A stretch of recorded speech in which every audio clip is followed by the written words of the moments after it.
Assalamualaikum warahmatullahi wabarakatuh.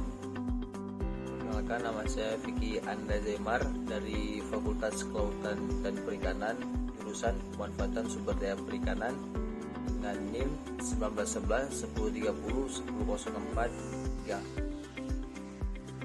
Alhamdulillahirrabbilalamin wa bihi nasta'in wa ala umur dunya waddin wassalatu wassalamu ala asyrafil anbiya'i wal mursalin wa ala alihi wa sahbihi ajmain amma ba'du.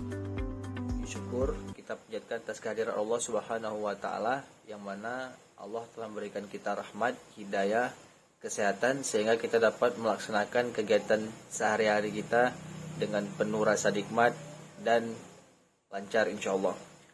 Dan selanjutnya salawat dan salam tidak lupa juga kita aturkan kepada baginda besar Nabi Muhammad SAW yang mana beliau telah mengubah pola fikir kita dari zaman jahiliyah ke zaman Islamiyah seperti saat ini yang kita rasakan. Jadi di video kali ini merupakan tugas dalam bentuk video yang diberikan oleh dosen pada mata kuliah eksplorasi penangkapan ikan atau yang sering kita singkat EPI. Kita lanjut. Jadi di video kali ini ada dua pertanyaan pokok yang harus kita jawab nantinya di video kali ini. Dan apa saja pertanyaannya, yaitu yang pertama adalah pertanyaannya kenapa minimnya kapal-kapal besar yang ada di Indonesia, dan yang pertanyaan kedua adalah apa penyebab atau apa faktor yang menyebabkan minimnya kapal-kapal besar yang ada di Indonesia. Jadi kali ini kita akan membahas pertanyaan pertama. Pertanyaannya tadi adalah kenapa minimnya kapal-kapal besar yang di Indonesia. Jadi kalau jawaban dari saya adalah dari berbagai artikel yang sudah saya baca adalah pertanyaannya itu masih lemahnya sistem pengelolaan perikanan yang merupakan isu strategi dan permasalahan umum.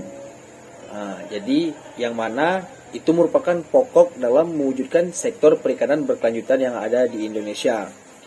Nah, hal ini telah diindikasikan dengan tidaknya meratanya tingkat pemanfaatan sumber daya ikan di wilayah Indonesia sebagai contoh untuk perikanan tangkap.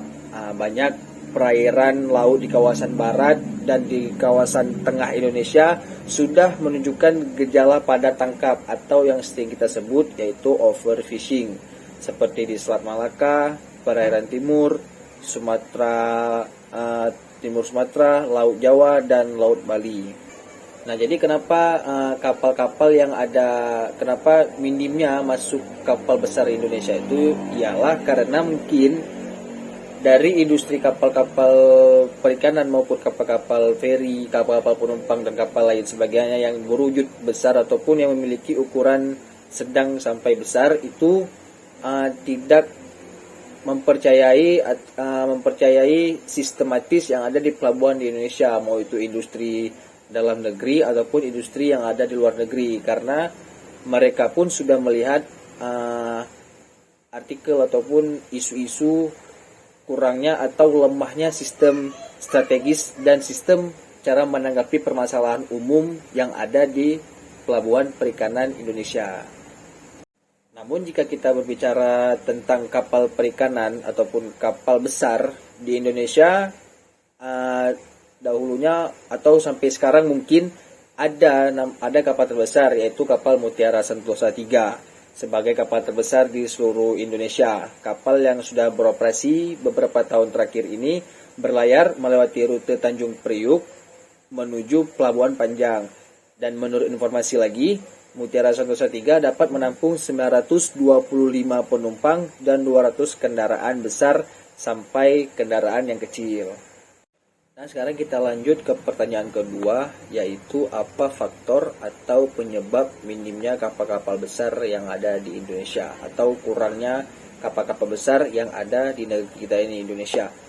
Jadi dari jawaban saya dan beberapa artikel yang sudah saya baca ataupun beberapa paparan yang sudah saya baca, itu kurangnya pengawasan dari sistematis perikanannya ataupun sistematis pelabuhan perikanannya, karena dominasi penyebab kecelakaan transportasi laut itu dipegang oleh faktor teknis sebesar 59% dan diikuti oleh human error sebesar 41%. Itu ujar dari Masyarakat Transportasi Indonesia atau singkatannya adalah MTI dalam diskusi publik. Itu bertepatan di Jakarta. Dan lain juga menyatakan bahwasanya mayoritas bentuk kecelakaan yang dialami kapal laut itu terjadi karena kurangnya pengawasan yang seperti di awal saya bilang tadi, seperti kapal yang terbakar ataupun kapal yang meledak, banyaknya kapal bekas yang di luar standar keselamatan masih beroperasi. Jadi yang dimaksud dengan kapal-kapal bekas ini yaitu kapal-kapal yang sudah nggak dirawat namun masih lancar beroperasi di lautan kita. Hampir 1/3 dari total jumlah kecelakaan yang dilansir oleh MTI tadi, itu sebanyak 31 kecelakaan dari tahun 2009 sampai tahun 2012. Itu terjadi kecelakaan. Jadi menurut saya salah satu faktor yang menyebabkan kenapa minimnya kurang kapal besar-besar Indonesia itu yaitu kurangnya pengawasan dari kinerja pengawasan tentang perikanan kita yang ada di Indonesia. Mungkin sekian dari saya.